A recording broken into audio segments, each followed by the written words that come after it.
let's talk a bit about testing, and specifically rapid testing. The week began with the Health Minister, Christian Dubé, adamantly saying why the Quebec government was not going to use the rapid tests that were sitting there in stockpiles, right? I think we've received over 1 million of them, and the Quebec government had decided not to use them.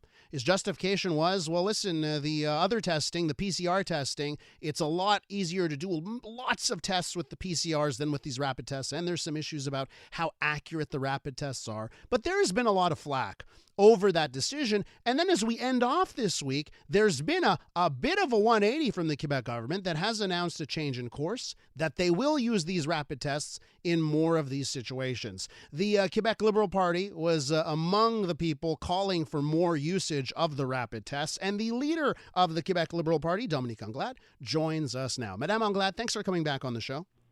Oh, pleasure to be with you. So do you take any satisfaction in this rethinking of the position by the Quebec government?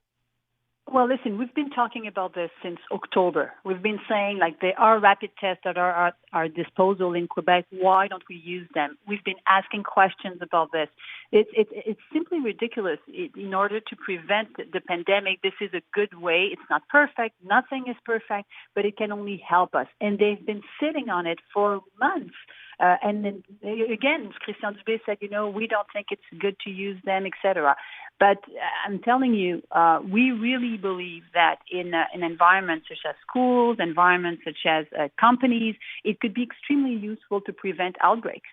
Before the outbreak arrives, you could say, we're going to be testing different people, number of them, and then we're going to find some positives, and those positives are going to go home. It's going to be helpful to everybody. So, Madame Anglade, I got to ask you, before your party comes out with these positions, internally, what kind of discussions, what kind of setup do you have with scientists, with doctors that you consult with before you go ahead and say that the people in the Quebec government, because they've got their own scientists and doctors that have been telling you something else? We talk to a lot of people. Yeah. So tell us about that. It's a good question, but we talk to a lot of people. We talk to experts. We have Marie Petit, who is our spokesperson, has worked over 10 years in the healthcare sector. We talk to people that are doctors, experts, different organizations before we make our decisions. And I think the decisions that we make are based on science. We listen to what they have to say, and then we read a lot. We read a lot about what's going on elsewhere. The rapid tests that we have today have been sitting there for months, but the other question that we should be asking ourselves is, what are other rapid tests that we should be getting today in order to use them in 2 months or 3 months down the road? That's what we need to think about right now. Not just the ones we have, but the ones that we should be acquiring at this point, because this is going to be useful for months to come. We're with Dominique Anglade, leader of the Quebec Liberal Party. So, Madame Anglade, the CAQ saying they're going to use these rapid tests now in the North, Indigenous communities. Is there a place that your experts are telling you, no, we should also be using it in these places that the Quebec government is still not going along with?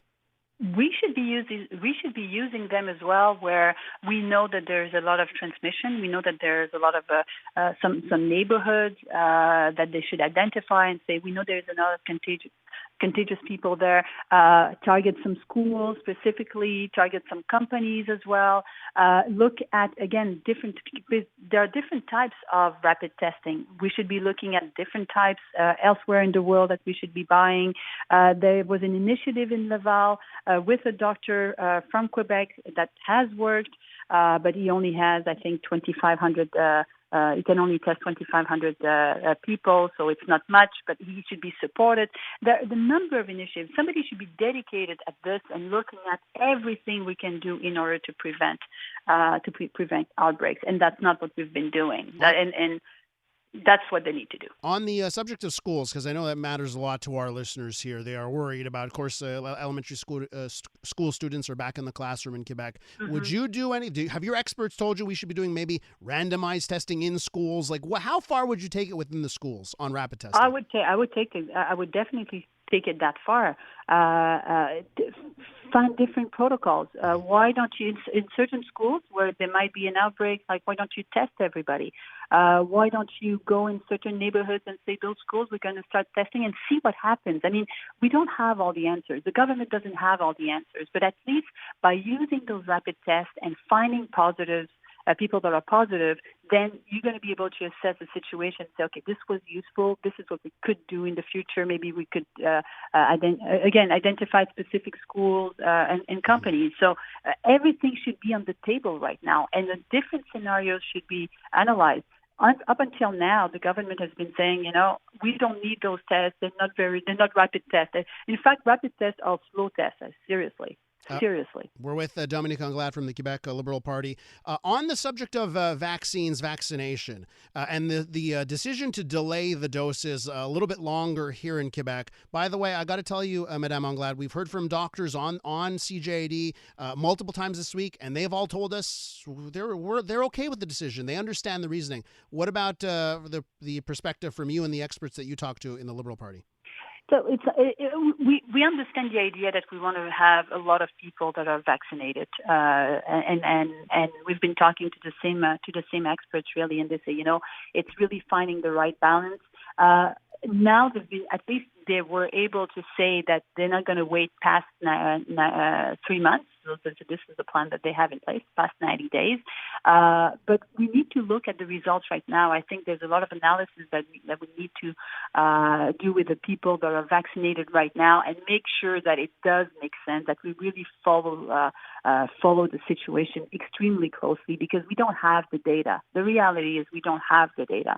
So they need to be very transparent in the plan that they have, how they're going to be assessing the results, and be ready to change the plan if we see that it's not functioning. One last quick question for you, and that is, when you see the polling that shows that the CAQ government is still flying high, and Quebecers, even with our record of deaths and how poorly we've done statistically, and you see the CAQ government is still flying high in the polls, what goes through your head?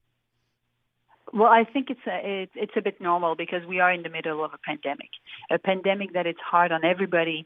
And to tell you the truth, changing government today, the people saying, this is really not top priority, and I can completely understand that. But 2022 is still far out, and I think they're going to be looking at a government that has a vision for after the pandemic, and that's the offer that we will be giving them when the time comes. Madame Anglade, bon fin de semaine, and thanks for coming on the show. Bonne fin de semaine. Thank you to you.